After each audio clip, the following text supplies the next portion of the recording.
नमस्कार दोस्तों, स्वागत है आपका इन्वेस्टिंग दर्पण की एक और वीडियो में। और आज इस वीडियो में आपसे डिस्कस करूंगा SF small finance bank limited को। बात करें इस स्टॉक की तो यह स्टॉक हमें स्टॉक मार्केट में 10 नवंबर से लिस्टेड होता हुआ दिखाई दे रहा है। बात करें इसकी आईपीओ की तो इसका आईपीओ भी आया था। अगर आपने इसके आईपीओ में इन्वेस्टमेंट किया है तो मैं आपको बताऊंगा कि इस स्टॉक में आपको क्या करना चाहिए। और अगर आप इस स्टॉक में फ्रेश इन्वेस्टमेंट करना चाहते हैं, अगर आपको आईपीओ में इसका अलॉटमेंट नहीं हुआ है तो भी आपको पता चल सकेगा कि इस स्टॉक में आपको आगे क्या करना चाहिए। दोस्तों बात करें आरबीआई की तो आरबीआई के एक स्टेटमेंट से फाइनेंस सेक्टर के सभी स्टॉक में हमें बड़ी गिरावट देखने को मिल रही है। और दोस्तों बात करें SF small finance bank limited की तो इसके एमडी का स्टेटमेंट आया है आरबीआई के नॉर्म्स को लेकर के। तो दोस्तों वह भी हम देखेंगे कि इसके एमडी का क्या स्टेटमेंट है। बात करें एसएफ स्मॉल फाइनेंस बैंक की तो इसका मार्केट प्राइस 69 रुपए 5 पैसे दिखाई देता है। और बात करें इसकी 21 नवंबर की तो 1% की स्टॉक में हमें गिरावट देखने को मिली है। दोस्तों बात करें फाइनेंस सेक्टर की तो फाइनेंस सेक्टर में जब से आरबीआई का स्टेटमेंट आया है लगातार स्टॉक्स में बड़ी गिरावट देखने को मिल रही है। बात करें स्टेट बैंक ऑफ इंडिया की तो यह स्टॉक भी काफी नीचे आ चुका है। हमें आईसीआईसीआई बैंक में भी गिरावट देखने को मिल रही है। बात करें बजाज फाइनेंस की तो बजाज फाइनेंस में भी हमें बड़ी गिरावट देखने को मिल रही है। बात करें एसएफ स्मॉल फाइनेंस लिमिटेड की तो इस स्टॉक में हमें कोई ऐसा ज्यादा बड़ी गिरावट देखने को नहीं मिल रही है। तो यह बात आपको पता होना चाहिए। वीडियो को आप टिप्स या एडवाइस के रूप में ना लें, इन्वेस्टमेंट का फैसला आपका होना चाहिए क्योंकि पैसा आपका है। मैं मार्केट अपडेट और मार्केट से जो जानकारी की वीडियो लाता ही रहता हूं। अगर आप चैनल पर नए हैं तो आप चैनल को भी सब्सक्राइब कर लें ताकि आपसे आने वाली वीडियो मिस ना हो। और वीडियो अच्छी लगे तो वीडियो को लाइक करना भी ना भूलें। बात करें SF small finance bank limited की तो उसके फंडामेंटल को देख लेते हैं कि कंपनी कैसी दिखाई देती है। बात करें इसके मार्केट कैप की तो 3560 करोड़ रुपए दिखाई देता है। कहा जा सकता है कि एक स्मॉल कैप स्टॉक है। बात करें इसके हाई और लो की तो हाई इसका 74 रुपए 80 पैसे रहा है और लो इसका 68 रुपए दिखाई देता है। बात करें स्टॉक के पी की तो 11.8 देखने को मिलता है। इंडस्ट्री पी को अगर हम देखें तो 11.8 है। तो कहा जा सकता है यह स्टॉक वैल्यूएशन के हिसाब से अपने सेक्टर स्टॉक के आसपास ही देखने को मिलता है। बात करें इसकी आरओसी की तो 7.71 दिखाई देती है। बात करें आरओई की तो 19.40% दिखाई देती है। तो कहा जा सकता है जिस तरह से हमें फाइनेंशियल सेक्टर में आरओसी और आरओई देखने को मिलती है तो इसकी आरओसी आरओई भी हमें उसी तरह से देखने को मिल रही है। बात करें इसकी फेस वैल्यू की तो 10 रुपए दिखाई देती है। बात करें इसकी में कोई गिरवी रखे हुए शेष की कोई समस्या नहीं है। तो दोस्तों बात करें एसएफ स्मॉल फाइनेंस बैंक की, अगर हम इस स्टॉक का ओवरव्यू लें तो यह ठीक ठाक दिखाई देता है। फंडामेंटल कंपनी के ठीक ठाक दिखाई देते हैं। बात करें इसकी तो यह बीएससी और एनएससी दोनों ही एक्सचेंज पर लिस्टेड है। तो यह भी आपको पता होना चाहिए। अगर हम इसको कंपैरिजन करें इसके सेक्टर स्टॉक से तो आप देखिएगा आपको किसी भी स्टॉक का पी इस तरह से नहीं देखने को मिल रहा होगा जिस तरह से इस स्टॉक का पी आपको देखने को मिल रहा है। मैं बात करूं इसकी तो 11.76 के पी पर यह स्टॉक आपको अवेलेबल है और सेक्टर स्टॉक में आपको इसका पी ऐसा देखने को नहीं मिल रहा होगा। तो दोस्तों कहा जा सकता है वैल्यूएशन के हिसाब से स्टॉक ठीक ठाक दिखाई देता है। और आप आरओसी को देखिएगा, सेक्टर स्टॉक में सबसे अच्छी आरओसी इस स्टॉक की देखने को मिलती है। तो कहा जा सकता है यह स्टॉक इन्वेस्टमेंट के हिसाब से ठीक ठाक सा देखने को मिलता है। तो आप इस स्टॉक को इन्वेस्टमेंट के लिए देख सकते हैं। और बात करें इसकी शेयर होल्डिंग पैटर्न की तो ये भी देख लेते हैं। बात करें प्रमोटर्स की तो 63.39% देखने को मिलते हैं। बात करें एफआईएच की तो 2.17% इसमें एफआईएच भी है। और आप डीआईएच को देखिएगा 12.5% डीआईएच इस स्टॉक में आपको देखने को मिल रहे हैं। बात करें पब्लिक शेयर होल्डर्स की तो 21.93% पब्लिक शेयर होल्डर्स है। बात करें शेयर होल्डिंग पैटर्न की तो यह भी हमें ठीक ठाक दिखाई देता है।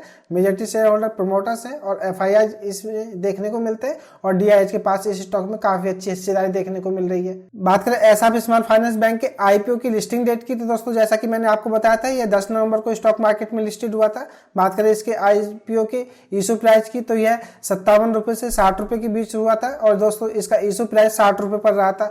बात करें दोस्तों इसकी लिस्टेड की तो 71 रुपए पर यह स्टॉक लिस्टेड हुआ था। बात करें इसकी प्रीमियम की तो 18.33% के प्रीमियम पर यह स्टॉक लिस्टेड हुआ था।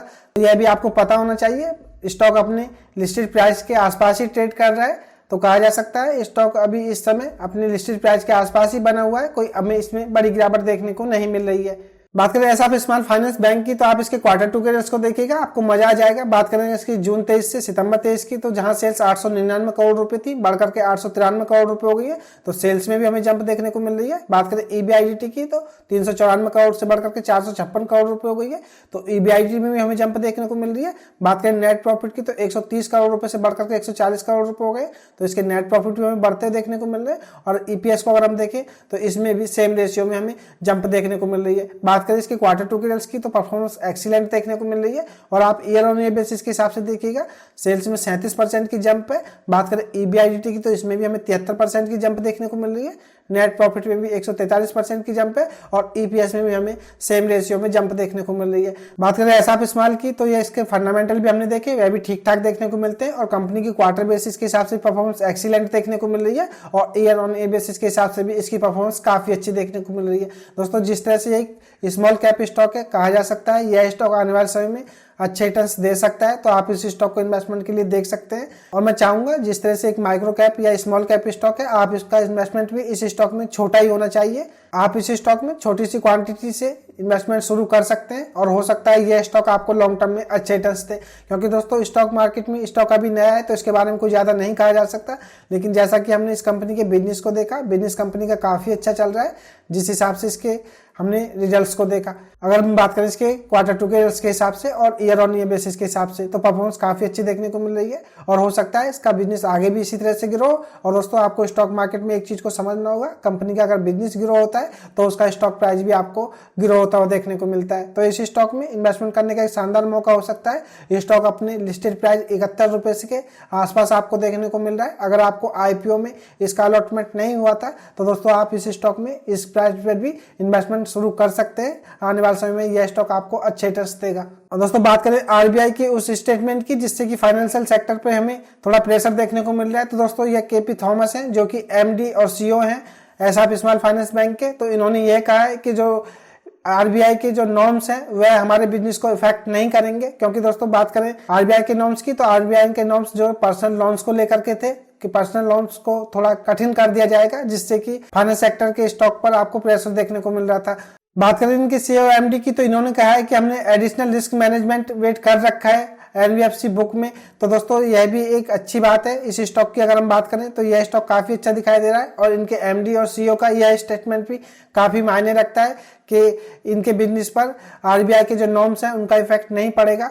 और दोस्तों बात करें इनकी तो इन्होंने आगे यह भी कहा है कि हम पर्सनल लोन प्रोवाइड नहीं कराते हैं। दोस्तों ये MSc micro finance loans provide कराते हैं और दोस्तों इन्होंने आगे यह भी कहा है कि हम क्रेडिट कार्ड भी प्रोवाइड नहीं कराते हैं। तो दोस्तों हो सकता है बात करें एसएएफ स्मॉल फाइनेंस बैंक की तो आरबीआई के जो नॉर्म्स है इसके बिजनेस पर आरबीआई के नॉर्म्स का असर ना देखने को मिले और यह स्टॉक आपको अच्छे रिटर्न्स देता हुआ दिखाई दे, तो यह एक शानदार मौका हो सकता है। आप इस स्टॉक को इन्वेस्टमेंट के लिए देख सकते हैं।